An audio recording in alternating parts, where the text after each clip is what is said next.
Esta persona era académico de mérito de la Real Academia de San Fernando en Madrid. Esta academia se había fundado en 1752 y se enseñaban las tres nobles artes, que vamos a hablar más adelante de ello, y este cuate era muy bueno en ello. La primera vez que tuvimos noticia en el continente de Jerónimo Antonio Gil fue una carta que emitió el rey Carlos III a la Casa de Moneda de Nueva España, y me permitiré leer lo siguiente, citando al rey Carlos III. Don Carlos, por la gracia de Dios, por cuanto en atención a la notaria presencia de vos, don Jerónimo Antonio Gil, académico de mérito por el grabado de medallas de mi Real Casa de San Fernando, he venido por mi real decreto de 26 de enero de este año, en conferiros como por el presente mi real título os confiero, el empleo de grabador de mi Casa de Moneda de México, con el sueldo entero de su dotación y la obligación de enseñar a los discípulos que se os pongan. Esto es algo interesante. Lo subrayé precisamente con blanco aquí. Enseñar, tener la obligación de enseñar a los discípulos. ¿Qué quiere decir esto? Que no era un grabador que venía él solo a grabar a la Nueva España. Él llegó en 1778 a Veracruz con sus dos hijos, muy jóvenes, y dos de sus mejores estudiantes madrileños, excelentes grabadores.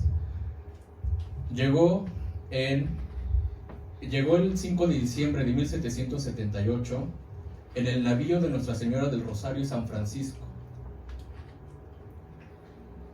Él llegó con 24 cajas donde venían utensilios para grabar, buriles, mangos de madera, libros, yesos vaciados en yeso y demás artefactos para grabar.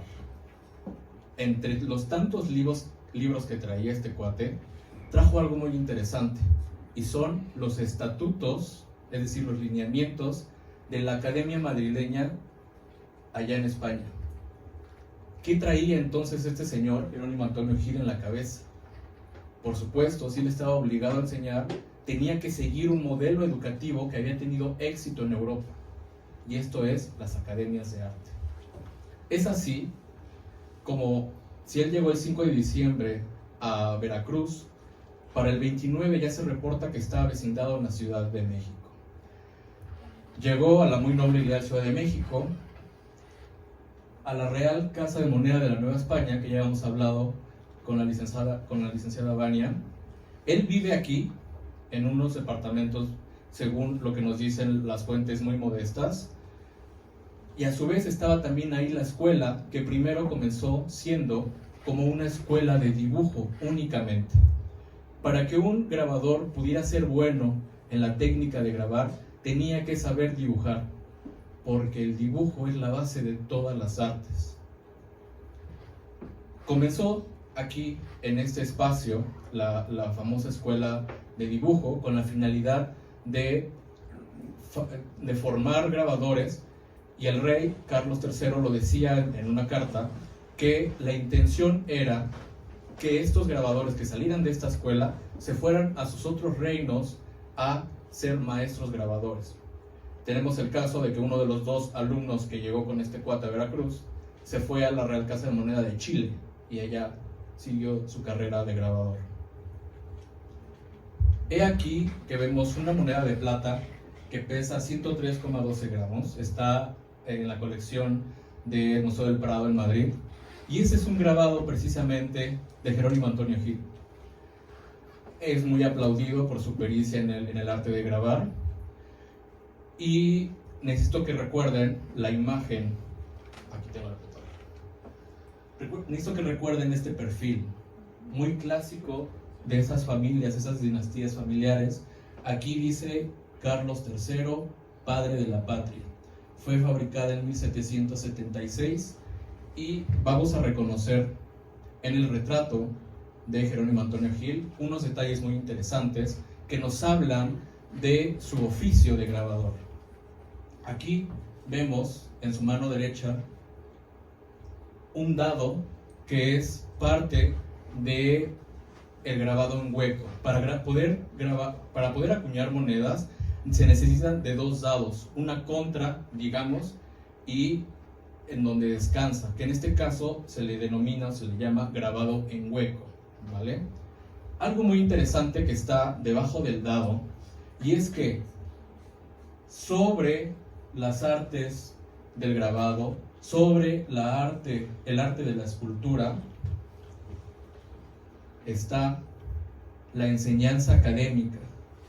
Él fabricó los estatutos de la Real Academia de San Carlos basándose en las de Madrid.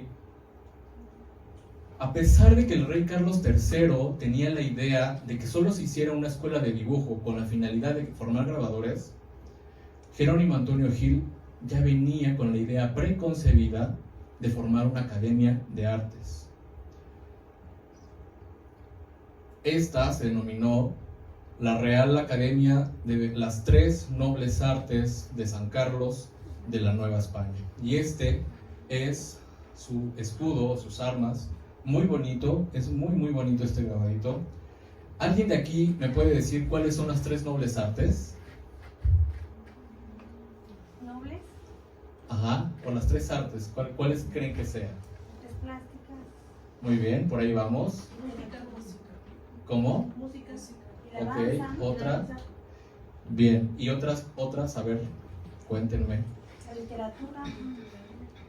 Muy bien, hablan de un espectro muy amplio, estamos hablando de un espectro muy amplio de las artes.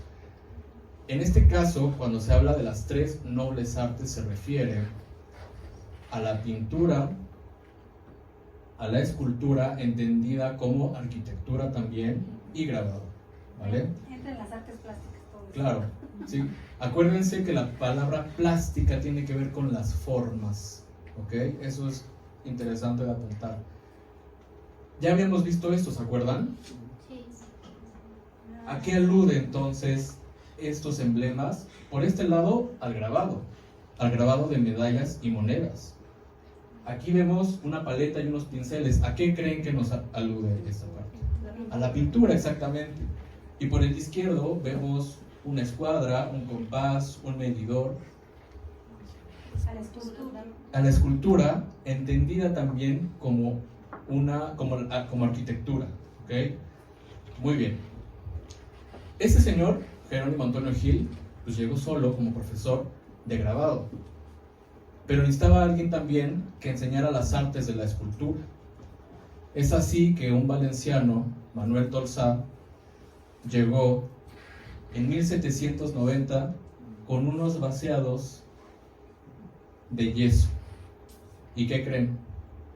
¿Cuál era el camino necesario para pasar de Veracruz a Ciudad de México?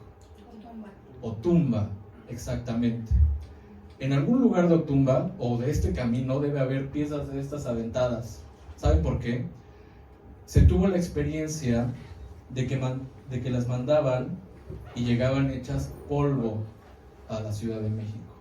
Con el tiempo aprendieron que se tenían que mandar por partes, una piernita, un bracito, etcétera, y así llegaban algunas. Ya en la academia, el profesor Manuel Tolsá reconstruyó muchas y otras eran pérdida total. Cuando en el camino, cuando había el cambio de mulas, o el cambio de recua de mulas, es evidente que se daban cuenta que había piezas que ya no funcionaban. ¿Para qué cargar? ¿Para qué seguir cargando el peso? ¿No? Este señor elaboró una pieza magnífica que muchos conocemos, que es el caballito de Tolsá, así se llama, o la estatua ecuestre de Carlos IV. Antes ubicada, emplazada en Bucareli, Paseo de Bucareli, y ahora frente al Museo Nacional de Arte. Parece y se escucha que todo estaba muy tranquilo, muy armonioso, se formaron excelentes dibujantes. Todo esto era patrocinado por el rey Carlos III. ¿Creen que tuvo alguna relación que nuestra academia se llamara de San Carlos? Bueno, al igual que escuché las risas por ahí, en ese entonces no podíamos ser, digamos, tan obvios, porque la Academia de San Carlos se le dio el patrocinio a un Carlos, pero a un San Carlos Borromeo, que dio ciertas pautas para las artes y para la construcción. Es decir, sí estaba por ahí el nombre de Carlos Borromeo en aras de las artes plásticas, de las formas. Y a su vez también aludía al gran fundador y patrocinador que era el rey Carlos III. Si la academia era pagada y custodiada y demás por la noble casa de Carlos III, ¿qué pasó después que ya no pudo ser así? ¿Qué pasó en la historia de México? A ver, por ahí les vi que movieron la mano. ¿Alguien? Rápido. ¿No? ¿Todo el tiempo tuvimos reyes? ¿Qué pasó entonces para que ya no lo tuviéramos? Exactamente. La independencia en 1821 ardió. Y por supuesto que ya no iban a pagar tanta lana para patrocinar a los jovencitos que estaban ahí estudiando artes. La verdad es que la academia tuvo que cerrar durante algún tiempo. Las fuentes cuentan que más o menos 2 años ya quedó sin audiencia. Los profesores eran tan grandes de edad que los grabadores estaban ciegos, que los pintores les temblaba tanto la mano que ya no podían enseñar, y cayó en total decrepitud la academia. Pero llegó un salvador, al menos para las bellas artes. ¿Alguien sabe quién es este señor? Ándale, por ahí lo escuché. Antonio López de Santana, el gran malvado. Bueno, pues para nosotros nos trajo algo, una estrategia política y económica en beneficio de las artes muy interesante. Y es que, viendo tal decrepitud en la enseñanza de las artes, necesitó idear un sistema que provocara la revitalización de la existente academia, pero en agonía. Y eso fue crear la Lotería Nacional con la intención de que sus rentas, es decir, que económicamente la jineteara la Junta de Gobierno de la Academia de San Carlos, y así mantenerse. Sinceramente, estos tiempos fueron magníficos para la academia. Vamos a ver más adelante por qué. Y aquí vemos un billetito, ustedes sé que no lo alcanzan a ver muy bien, pero dice de la Academia de San Carlos, ¿no? El águila y todo lo demás. Si alguien lo tiene por ahí en su casa o algo, mi cumpleaños es el domingo, así que muy bienvenido. Este cuate, el general Antonio López de Santa Anna, aceptaba que hubiera personas dedicadas a la pintura, a la escultura y el grabado en México, pero él ambicionó a algo que atravesaba el Atlántico. Él hizo un concurso, digámoslo así, como ahora se le denominaría, para poder contratar a profesores. Yo he revisado los documentos y no dice profesores extranjeros, dice profesores europeos. Y afortunadamente, y a toda honra lo digo, llegaron estos dos cuates. El de la izquierda, Manuel Vilar, ocupando la dirección de la Cátedra de Escultura, y Pelegrín Clavé para la dirección de Pintura. Fenomenales artistas enteros. Estos cuates estudiaban en lo que en ese entonces era la gran capital del arte intelectual, y era la Academia de San Lucas de Roma, en Italia. El representante de México, de la naciente nación mexicana, estaba ahí, en Roma. Tengo que decir que ellos en realidad querían a otros personajes para contratarlos, pero el gran camino desde Roma para llegar a los puertos y luego atravesar el Atlántico, llegar a Veracruz, que era muy sabido que los mosquitos y el clima eran una cosa que te podía llevar a la tumba, pues no todos aventaron. Pelegrín Clavé fue recomendado por este personaje que tenían de primer momento en mente para venir. y él invitó y promocionó a su compatriota. Y qué bueno que lo hizo así. Los dos hicieron unas migas muy buenas para idear la renovación y la reorganización de la Academia de San Carlos. ¿Han escuchado hablar del 2 de octubre? Tema muy complicado y no se olvida, pero a mí tampoco se me olvida, porque ese decreto presidencial fue hecho el 2 de octubre, precisamente de 1843. De 1843, 2 de octubre, no se olvida. Bueno, ya tienen otra cosa de qué acordarse. Estos cuates llegan aquí hasta 1846. ¿Y qué se avecinaba? Ya se olía la pólvora de los cañones norteamericanos. Era el terror en las calles. No pudieron abrir la academia. Tenían cierto respeto, digamos, por ser extranjeros, pero no pudieron abrir la academia. Ellos no perdieron el tiempo, sobre todo Pelegrín Clavé se dedicó en el hoy Palacio de Iturbide a crear retratos de la burguesía mexicana para darse a conocer, para hacerse respetable, y a su vez, muy inteligentes los dos, sobre todo él, Vilar, diseñó unas modificaciones a las aulas de la Academia de San Carlos.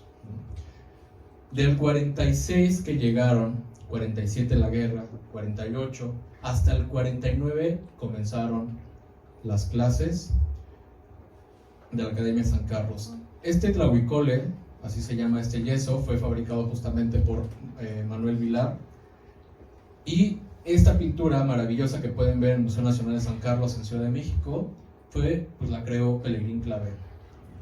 Aquí está y se las presento, es la Academia de Bellas Artes. Es una fachada sinceramente muy bonita, pero originalmente no era así.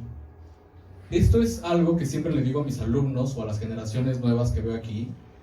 Todavía falta mucha investigación, fíjense.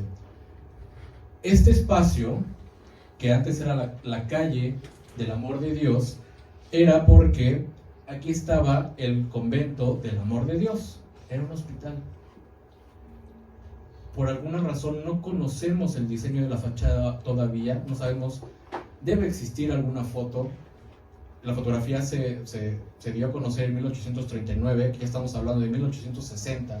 La fotografía ya existía en México en esos años, los grabados no se diga.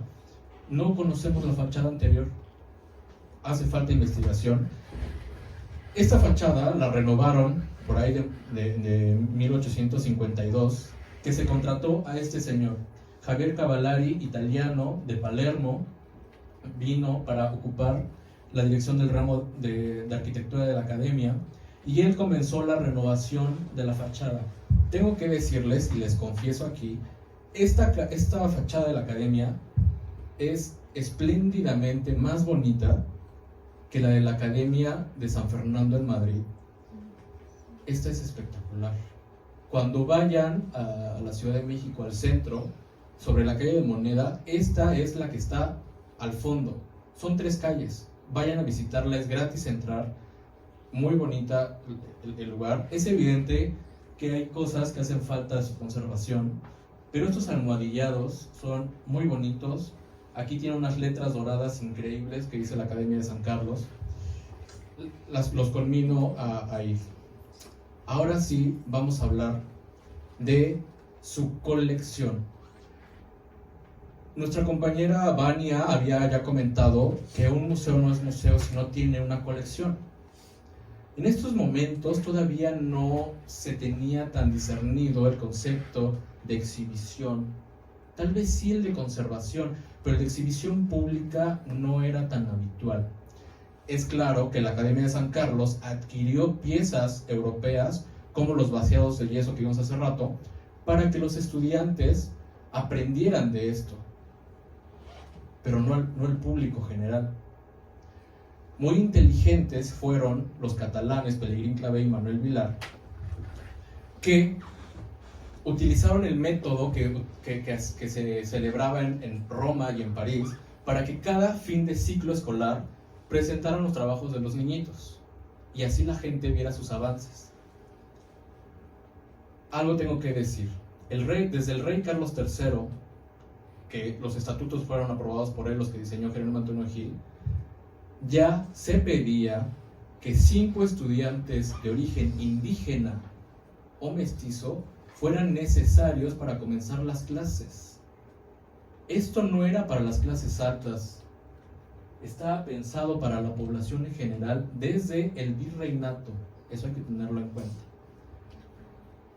Curioso, pero así está en los documentos.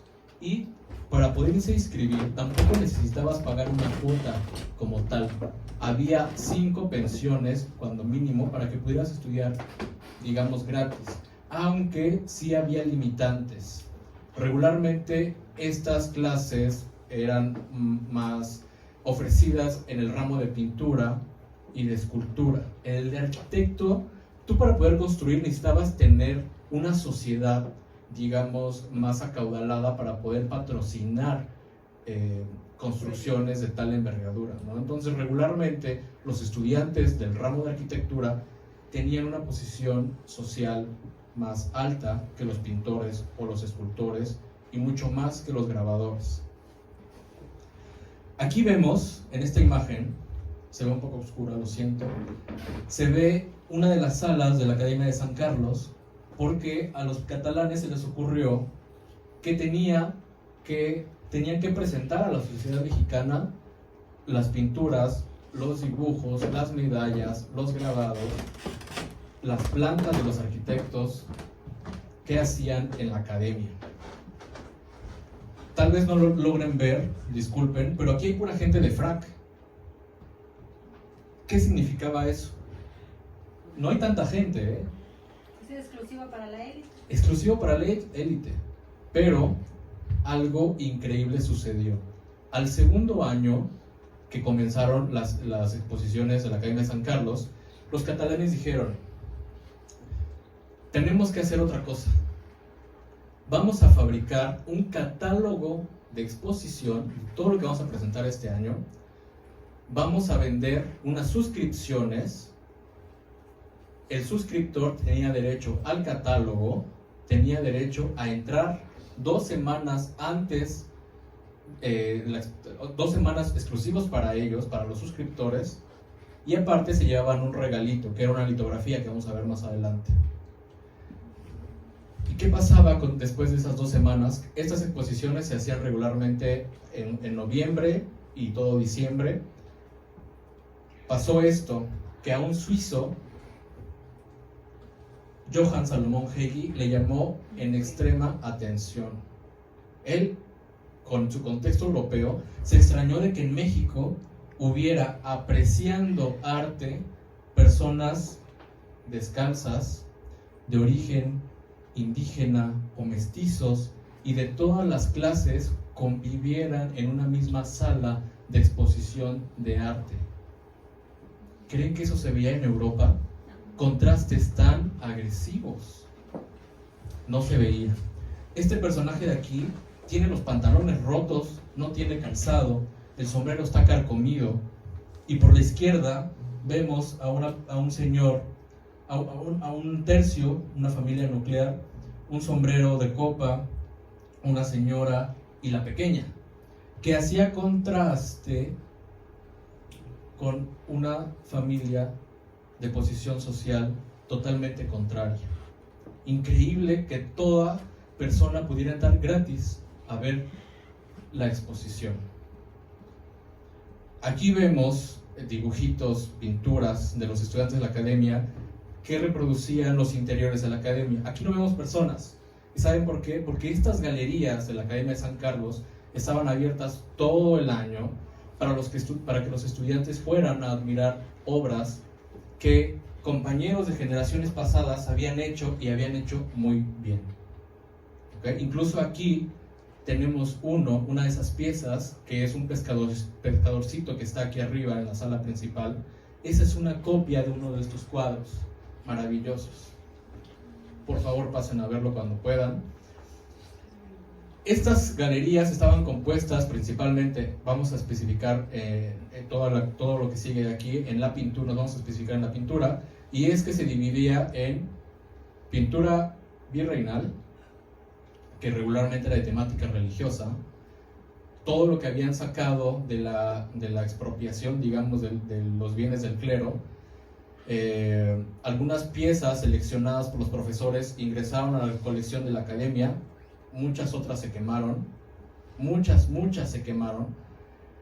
Otra de las salas, era la virreinal, otra de las salas era pintura europea, que la academia tenía lana, la pensión de la Lotería Nacional, como para pedirle a los mejores artistas europeos que mandaran sus piezas a México, para que los estudiantes de aquí, de la Academia de San Carlos de México, estuvieran al mismo nivel intelectual, estético y técnico de todos los estudiantes de las academias del mundo. Estamos al mismo nivel.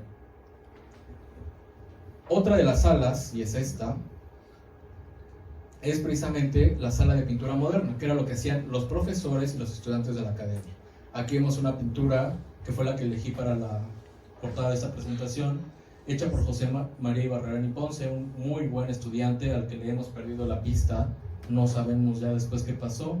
1879, de la colección del Banco de México, y a mí cómo me hubiera encantado caminar por esas galerías, sinceramente. Hay algo importante de todo esto. Cada vez que ustedes vayan a un museo, aquí incluso, de verdad, si es que se puede, si es que lo permiten, tomen fotos de los espacios. Estudiar las obras de arte desde su emplazamiento, con qué otra obra dialogaba, es algo muy interesante. Como en este caso, en esa misma pintura vemos al fondo unos rasgos de esta obra de alguien que ya habíamos escuchado, San Carlos Borromeo, el patrono de la Academia de San Carlos, hecha por José Salomé Pina, profesor de pintura de Gonzalo Carrasco. ¿Ok? No voy a detenerme en los estudios iconográficos, pero este señor, obispo en Italia, había visto la pobreza del pueblo y la riqueza en el palacio que él habitaba. Entonces mandó descolgar las cortinas. Aquí se alcanza a ver apenas unas tijeras de este muchachillo, y cortaban las cortinas para dárselo a los menesterosos. Es algo interesante. Bueno, aquí vemos otra toma del interior de la galería de la Academia de San Carlos. Estas fotos son de finales del siglo XIX, hechas por un señor que se apellidaba Buenabad. Ya me voy a ir más rápido, perdón. Y quiero que pongan atención en específico en esta parte. Aquí vemos otra pintura de José Salomé Pina, La huida de Agar e Ismael. ¿Alguien de aquí ha visto esta composición? Sí. A ver, cuéntenos. ¡Qué emoción!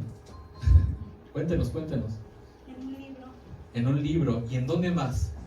En el Museo Gonzalo Carrasco. Aquí está esta composición. Exactamente. Pero a ver, ¿por qué está aquí? ¿Por qué está aquí esta composición si es de José Salomé Pina?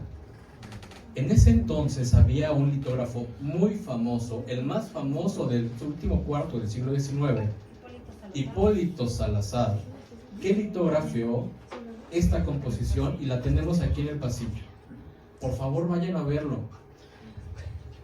¿Cómo creen? Pudo haber tenido muchas cabidas, y qué bueno que está aquí. Ya sabemos que detrás de la museografía hay muchas cosas, pero me da gusto que esté aquí. ¿Saben por qué? Cuando se idearon estas suscripciones para la Academia de San Carlos, que te daban los catálogos y te daban el regalito de las litografías, ¿a quién creen que me encontré en el catálogo de 1881? ¿A quién? Hipólito Salazar, no, al papá, a don Vicente Carrasco Abarca, como protector de las artes de la zona de Otumba para y en beneficio de la Academia de San Carlos. Imagínense, eso lo encontré hace 2 semanas. Yo tampoco lo sabía. Si no, en enero que vine les hubiera platicado, pero apenas lo encontré. Pero ya lo sabemos. Muy bien. Ahora, a veces se hacía también en los exteriores de la academia, esto es un patio, se hacían también nichos de los profesores. Cada profesor, digamos, tenía como un nichito con sus pinturas, copias, etc. Aquí abajito vemos esta misma composición. Esta obra la pintó Gonzalo Carrasco en 1879, y esta es una copia de una composición que copió a su vez su profesor José Salomé Pina.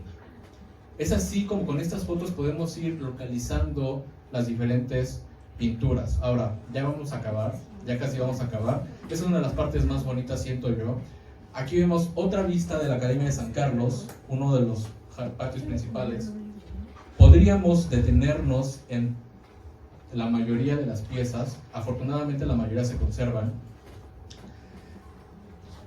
Quiero que se fijen sobre todo en esta parte. Tenemos un cuadro grande, un círculo y un cuadrito hasta arriba que sobresale, y después otro circulito. Bueno, en un dibujito de la época, coloreado a posteriori, se retrata la misma escena, pero en una dirección diferente. ¿Ya se dieron cuenta? Es la misma, solo que está, digamos, desde la otra perspectiva. Afortunadamente, aquí está completo. Afortunadamente pude encontrar otra foto desde ese mismo lado, donde vemos al caballete de alguno de los estudiantes que ocupaba para copiar estas obras, y a lo mejor era de Gonzalo Carrasco, oigan. Ahorita les voy a explicar por qué.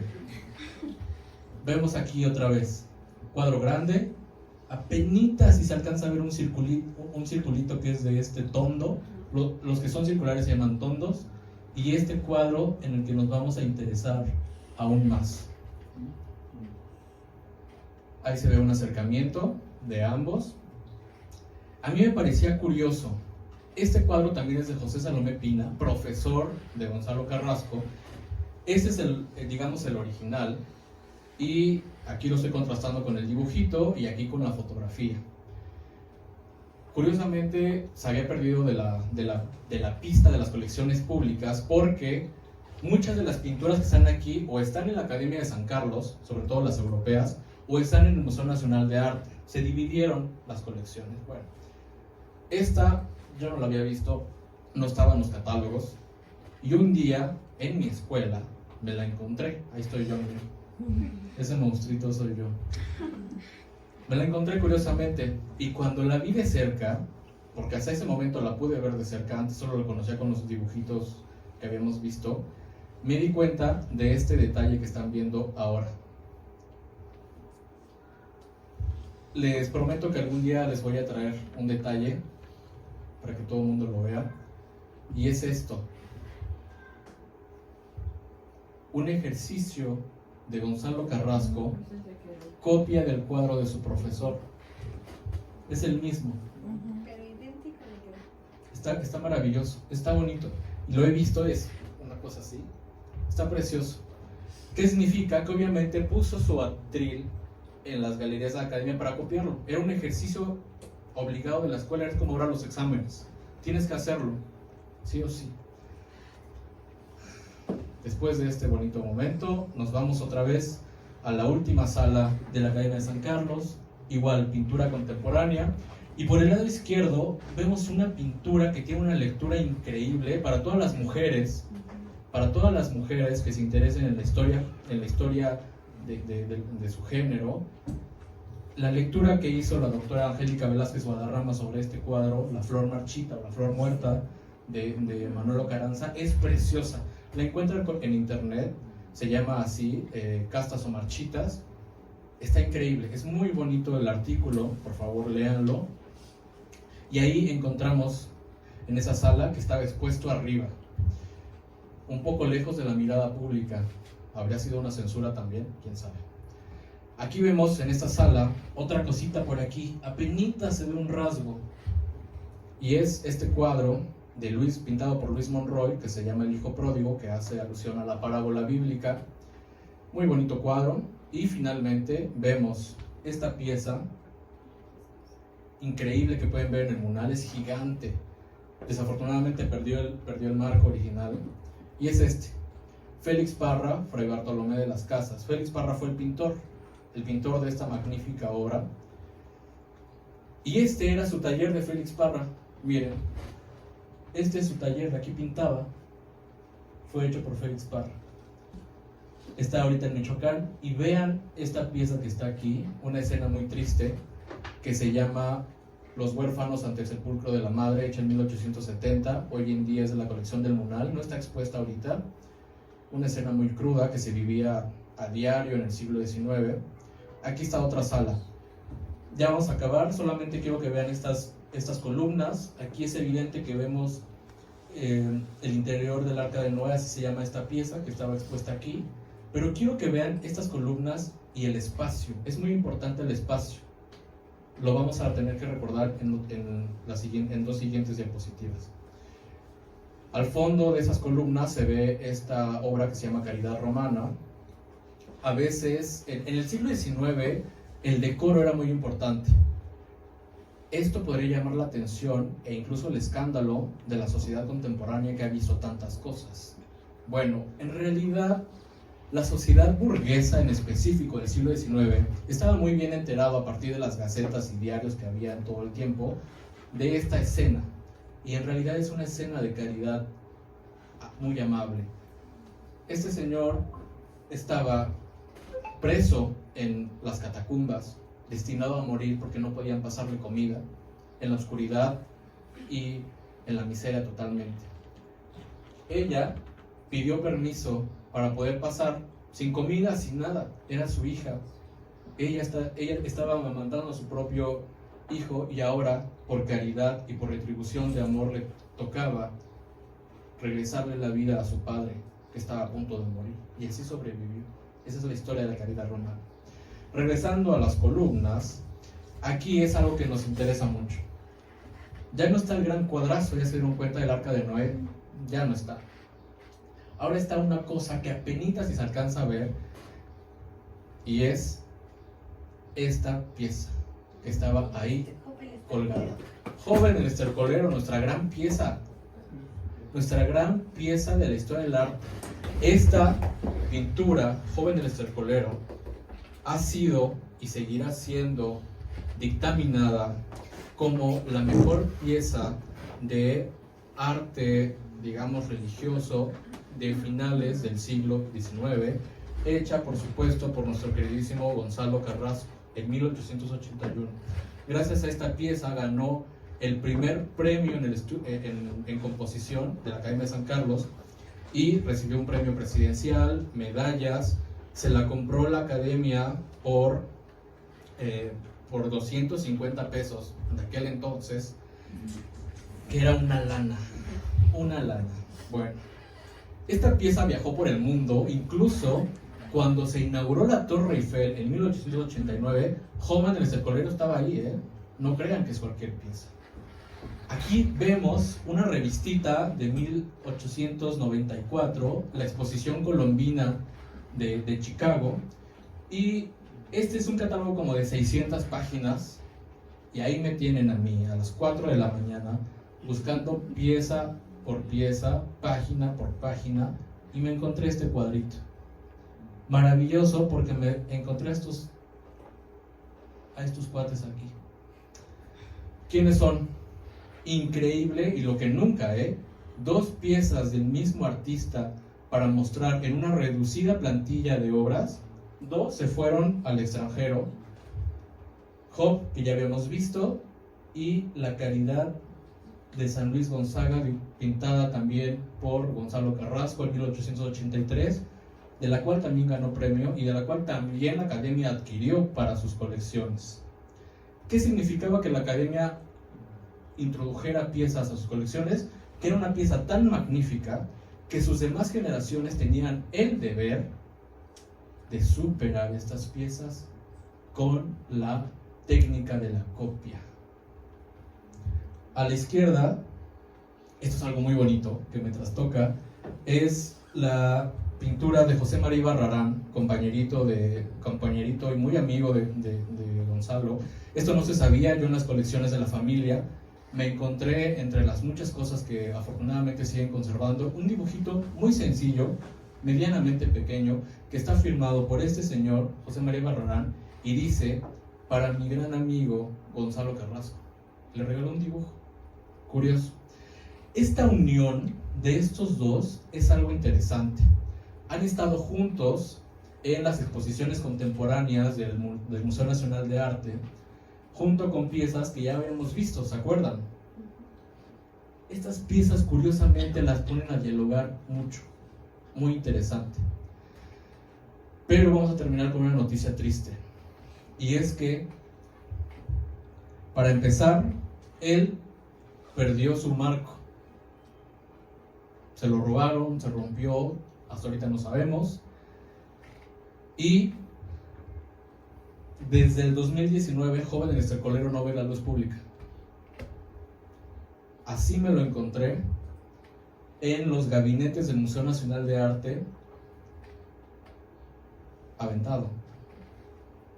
Y curiosamente, cerrando composición con su gran amigo y compañero José María Ibarrarani Ponce, los dos que no han visto la luz pública de la sociedad mexicana.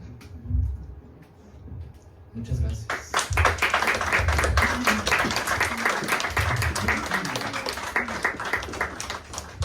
¿Alguien tiene alguna pregunta o algo? No llega, maestro. ¿Habla fuerte o se acerca al micrófono? Bueno, Sí, lo escuchamos. Así se escucha bien. Sí. Gracias. Díganos. Bueno, de hecho la conferencia es magnífica, muy amena, muy profunda. Y bueno, pues creo que con esto de la inteligencia artificial se están corriendo muchos riesgos en cuanto a la presentación de estas obras. Desgraciadamente la inteligencia artificial está tomando muchos ¿cómo digamos? Fragmentos de estas obras y pienso que pues es como un plagio, ¿no? Como un plagio a esto de la inteligencia artificial. Desgraciadamente, pues creo que todavía no hay reglas como para que frene todas estas estos agandallamientos, podemos llamarle, claro, de estas magníficas obras. He visto algunas obras en la inteligencia artificial que parece que son fragmentos de 2 o 3 piezas muy reconocidas. Sí, fíjese, qué bueno que lo dice, qué actualizado nos trajo. Yo hablando del siglo XIX, y usted nos trae un problema de hoy, y eso es algo interesante del arte. Siempre va a dialogar con el presente, y desde el presente. Eso es algo interesante. Fíjese, señor, voy a decirle algo muy concreto y muy congruente con lo que usted mencionó. Yo le dediqué aproximadamente 35 cuartillas a esta obra, que para una tesis de investigación realmente te come casi la mayoría. Cuando me puse a buscar imágenes de Joven el Estercolero en general, hechas por la inteligencia artificial, curiosamente salen todos de rodillas. Cuando nosotros vamos a una iglesia o lo que sea y encontramos de pura casualidad a un Job, no está de rodillas. Pero la inteligencia artificial sí. Esta pintura ha tenido tanto éxito en el medio plástico, no solo en México, en el medio plástico, para representar a Job, que los libros, que los misales, que las Biblias están hoy ilustradas con esta composición de Gonzalo Carrasco. ¿Qué significa que esta pieza en internet esté tantas veces reproducidas? Que la inteligencia artificial, como usted bien dice, va a ocupar estos rasgos estéticos para fabricar, entre muchas comillas, nuevas imágenes y salen en rodillas. Esto, disculpen que hable de rodillas y no sé qué, pero es un gran debate iconográfico, porque Job no se representa de rodillas, y este señor, que después fue jesuita, que seguía tanto los lineamientos de los atributos y de las líneas plásticas, pues no siguió la del Job para su gran pieza. Entonces, ¿qué pasó? Lo van a ver en mi tesis para que la lean. Pero, exactamente, la inteligencia artificial para fabricar hoy en día imágenes del Job los pone de rodillas, cuando eso no debería ser. Pero eso ha pasado porque esta pieza ha sido muy promovida, y en eso tiene toda la razón. Por haber sido el más valiente de toda la audiencia, yo traje este libro para regalarlo. ya saben que yo siempre les traigo regalitos. Ay, yo estuve participando.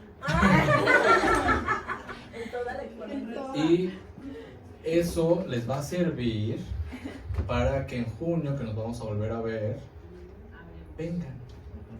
Muchas gracias.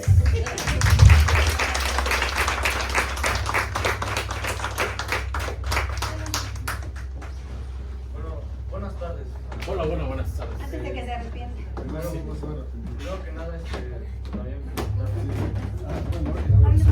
Bueno, por la ponencia, me pareció bastante interesante. Muchas gracias. Quisiera hacer una retroalimentación al No, por favor. comentario anterior. Y es que me parece que a los estudiantes y sobre todo a los investigadores Sí. siempre se les exige de alguna manera tener una fuente o algo que sustente lo que está plasmando en una presentación como esta, ¿no?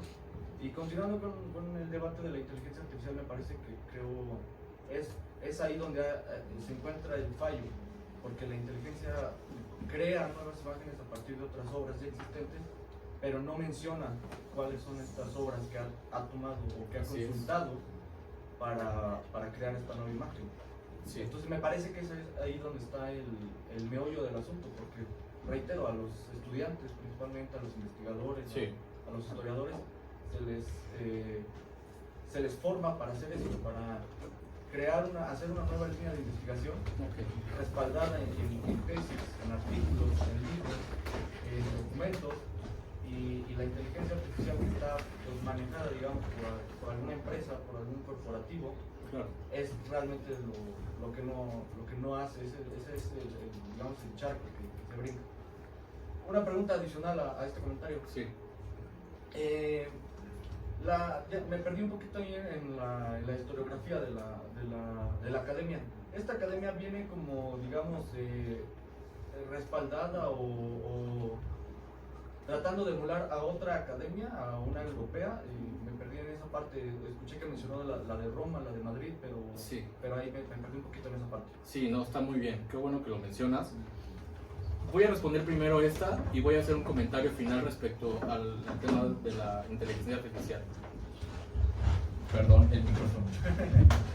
Sí, originalmente cuando se funda la academia en el siglo XVIII, gracias a la unión entre Jerónimo Antonio Gil y el rey Carlos III de España, sí, se toman los estatutos de la Academia de San Fernando en Madrid, que se fundó en 1752, para poder crear los estatutos de la nueva Academia de San Carlos de la Nueva España. Ese fue un primer fundamento, digamos, lineal que se estaba siguiendo. Claro que la Academia de San Fernando no fue la primera academia de la historia del arte, ¿no? Esta a su vez respondió a lo que se hacía en Roma, lo que se hacía en París, sobre todo la parisina, que es del siglo XVII, de 1648. Se tomaron estos beneficios de esas otras academias. Pero cuando se reorganiza la academia gracias a los catalanes Pelegrín Clavé y Manuel Vilar, ellos habían empezado en la Academia de San Jorge en Barcelona. Alguna vez, no me pregunten cómo, me perdí y resulté caminar por esos pasillos, y conservan todavía sus piezas de los que en algún momento fueron los profesores mexicanos en Barcelona, como las grandes piezas, eso tenganlo en cuenta.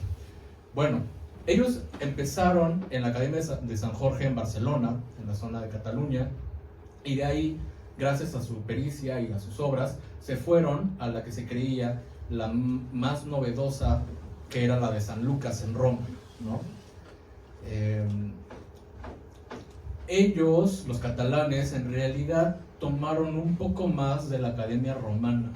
El diseño, la estructura progresiva de aprendizaje de la Academia Romana. Incluso hubo una exposición, por ahí del 2000, que se llamó De Roma a México y como México-Roma, curada por mis profesores, donde habla precisamente de este modelo, de cómo se siguió el modelo romano para poder implementarlo en la reorganización de la Academia de San Carlos en 1848, que se empezaron las clases, en 49 más bien. Pero sí, primero con la de Madrid y después con la romana. Ya obviamente cuando empieza el siglo XX hubo muchos cambios con la Escuela Mexicana de Pintura y la Escuela de Pintura al Aire Libre y todos estos cuates, ya hubo muchos cambios. Ahora, lo que nos dices de la inteligencia artificial, de cómo cita o cómo se roba o cómo plagia estas composiciones. Para eso estamos los historiadores del arte. ¿Y saben por qué? Siempre sucedió así cuando lo ves a fondo. Los pintores, y aquí en América lo vamos a ver muchísimo más, se basaban en la circulación de grabados. ¿Qué son los grabados? Precisamente algo muy parecido a la estampita esta que tenemos aquí de José Salomé Pina. Se distribuían, eran cositas así, lo van a ver ahí, y se distribuían por todo el mundo. Incluso hay un libro que se llama El Museo Pictórico Palomino, que se distribuían diferentes composiciones, y luego los artistas tomaban partes de esas composiciones y las unían en una sola obra, y no lo citaban, no era necesario. Una parte, porque eran grabados muy conocidos, de mucha fortuna crítica en ese entonces, y más bien nosotros, que nos hemos hecho las preguntas de a qué composiciones responden, somos los que hemos respondido o solucionado ese problema de que ellos nos citaron, como ahora la inteligencia artificial, y que ahora nosotros nos estamos remitiendo a sus fuentes a ver cuáles utilizaron. Para sus trabajos de la escuela, niños, y esto siempre se los digo a mis alumnos, sí tengan ahí un poco de más cuidado con lo que les arroja ChatGPT. ¿Por qué? Hay un investigador de la Benemérita Universidad de Puebla, que es un amigo mío, que en sus historias de Instagram, siempre anda degollando a la inteligencia artificial porque tiene muchos errores. Tal vez los estudiantes que se meten a hacer una pregunta y que les da la información, creemos o creen que es fidedigna, que es verídica, que la extrajo de una fuente y que solo la compiló. ¿Qué creen? No es cierto. Desafortunadamente, creo que desafortunadamente no es así. Tiene muchos errores. Incluso pongan, yo lo he puesto, que soy fan de Gonzalo Carrasco, he puesto Gonzalo Carrasco y me dice que nació en Puebla. Imagínense. Y perdón, pero datos tan básicos como que nació aquí en Otumba, y ChatGPT no lo sabe. Y Gonzalo Carrasco en Historia del Arte de México, pues sí es reconocido, y en todos lados dice que nació en Otumba, en todos, hasta la fuente más desconcertante que he consultado dice que nació en Otumba. Exactamente. Dice que nació. Y ChatGPT dice que no. Bueno, así muchas cosas, tanto no las cita y las fabrica mal. Sigue muy poco pulida y sigue respondiendo a algoritmos que nos arrojan imprecisiones. Pero es peligroso porque no falta mucho para que estas rebabas sean pulidas. Todavía no estamos ahí. No tiene ni 5 años que en el uso democrático hacemos uso de la inteligencia artificial, y perdonen, pero ha avanzado muchísimo. Entonces es algo nuevo, todavía no estamos preparados del todo como para justificarla o desprendernos de ella. Lo que sí, y fue lo mismo que pasó con Wikipedia cuando comenzó, que todos decían, no de Wikipedia, no de Wikipedia. Bueno, muchos de mis profesores hacen contenido para Wikipedia y son las autoridades de investigación. También he hecho muchas cosas ahí. Pero algo que dijo un historiador ya muy grande de edad, Eric Hobsbawm, él dijo, ya está muy grande de edad, es una gran autoridad, él dijo, a ver, tomen notas de Wikipedia si quieren, pero háganlo como una ruta inicial. Ya de ahí te vas a lo más profundo y a lo más profundo si quieres. Ustedes pueden utilizar ya GPT para buscar cosas, pero ahora sí, después de eso, que ya tienen una primera ruta, pues váyanse a lo más serio. Ahora, la inteligencia artificial no es que haga, tal vez hace imágenes nuevas, pero no novedosas.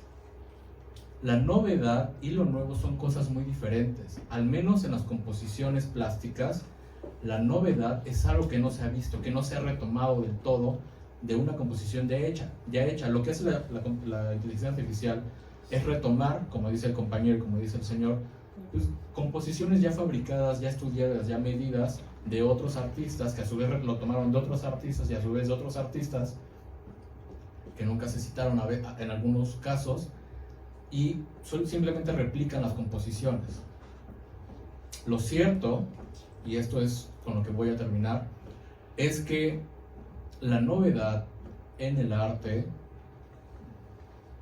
es de mucha pericia intelectual, y la inteligencia artificial todavía no tiene la capacidad de mostrar cosas novedosas, sino simplemente nuevas. Y ya. Muchas gracias. Por favor. Sí, más que nada, pues aquí nosotros estamos muy complacidos. Eso que veo, ya me pasé por 30 minutos. Nosotros estamos muy complacidos por la dedicación que has hecho tú de tu vida. Muchas gracias. Para estudiar a este personaje octumbrense, y eso la verdad es que nos complace, nos da gusto que alguien tan preparado se haya dedicado su vida a su estudio, lo cual pues lo resalta. Mucho tiempo estuvo olvidado. Creo que tú estás haciendo una labor que lo trae nuevamente a la vida, porque es un personaje muy importante en la plástica mexicana y sobre todo en el arte sacro. Sí, así es. Quien tenga la oportunidad, muchas gracias señor, quien tenga la oportunidad, dése una vuelta por Guadalajara, que apenas acabamos de inaugurar una exposición sobre Gonzalo Carrasco, exclusivamente, en su etapa más controversial, curada por mi asesor de tesis, el doctor Jaime Cuadriello, de cuando Gonzalo Carrasco andaba en la lucha armada de los cristeros, cosa muy delicada. Así que vayan a darse una vuelta cuando puedan, se va en junio, ya casi, así que ahí se acuerdan de mí cuando vayan. ¿Te tomas fotitos en la mano? Sí, también, ya O tengo que- que... Yo no voy a ir, O que ¿eh? visiten la Sagrada Familia ahí en México, No, y que no se den vayan un tan banquete de ojo. Pero a ver, también lo que les decía la vez pasada, no se vayan tan lejos, cuates. Acompañen un domingo a su abuelita a la misa de, bueno, tal vez no de 6, Sí, sí, ya no sé si se sigue haciendo de 6 como yo la sufrí, sí, sí. pero váyanse a la misa aquí y ahí hay 2 piezas magníficas Monumentales. de Gonzalo, que tienen su correspondencia secuencial e iconográfica con otras que están en otros lados como la Sagrada Familia, y por ahí me enteré que hay una en Bogotá, no sé qué hacer algo en Bogotá, pero vayan a verla, aquí está a 5 pasos. Gracias.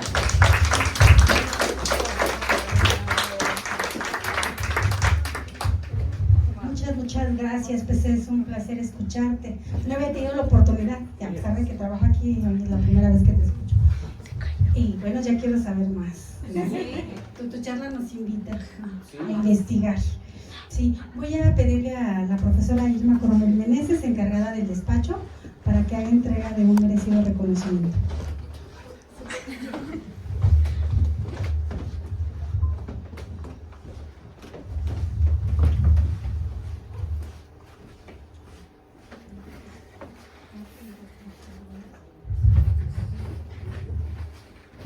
Bueno, maestro, pues, no, bien, muy interesante tus conferencias, y próximamente estarás también con nosotros. Muchas gracias siempre por participar y apoyarnos. El Gobierno del Estado de México, a través de la Secretaría de Cultura y Turismo, otorga el presente reconocimiento al licenciado Manuel Galindo Gutiérrez por su excelente participación en la conferencia Las Galerías de la Academia de San Carlos durante el siglo XIX, llevado a cabo en el Centro Regional de Cultura y Casa Museo Gonzalo Carrasco de Tumba. Muchas gracias. A ustedes también.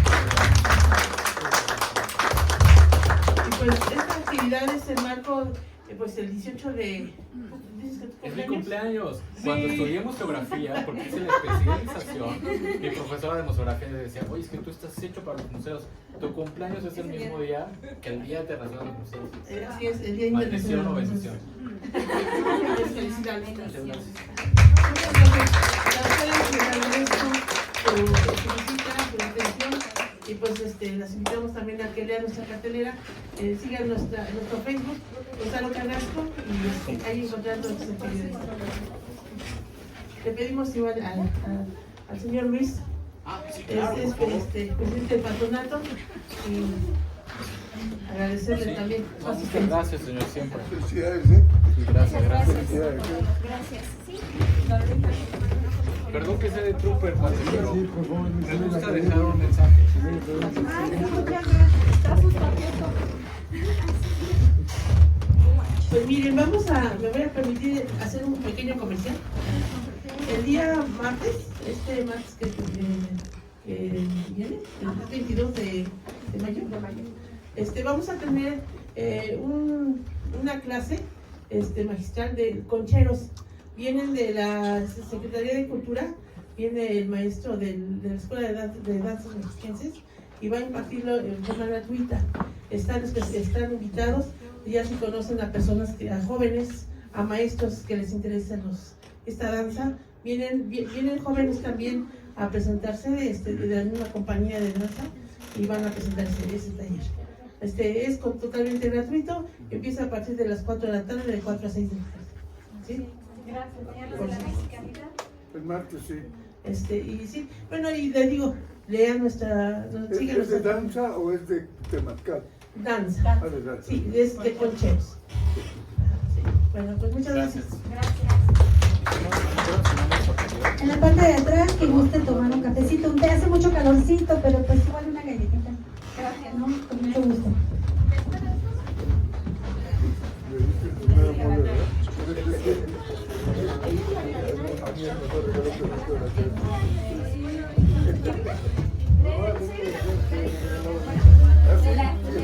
Excelente libro. Aquí viene el proceso de cuando el rey Carlos III le pide a Fernando que venga.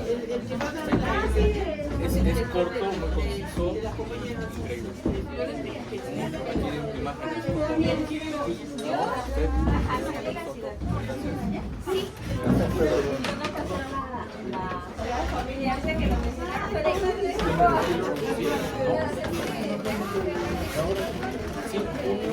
Vamos a hablar de San Luis Gonzaga. En realidad vamos a hablar de los artistas mexiquenses. Y me voy a centrar en la pintura. Quiero una celebrar.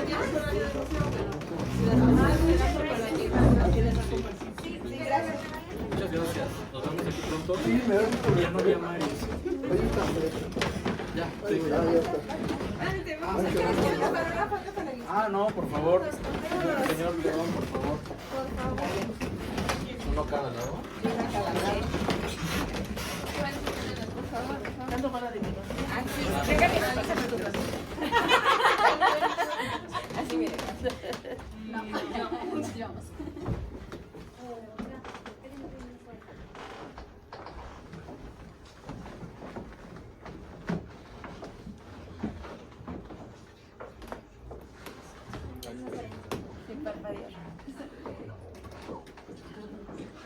Muchas gracias. Gracias, de verdad. Gracias, Luis.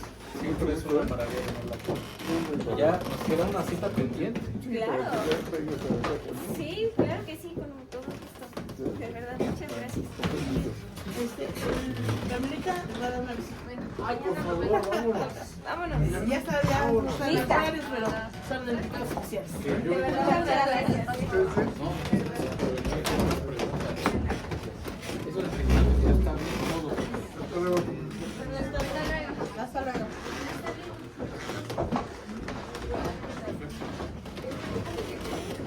Ah, de la madre.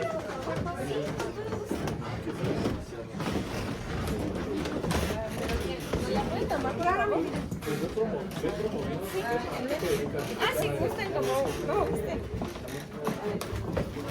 ¿Les puedo ofrecer? Sí, sí. Ah, bueno. Gracias.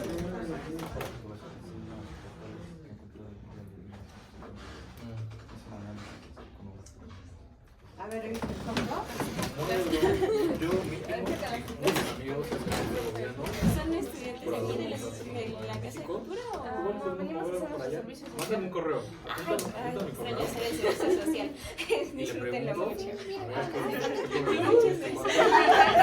Extraño mucho el servicio social. Ay, es que muy divertido.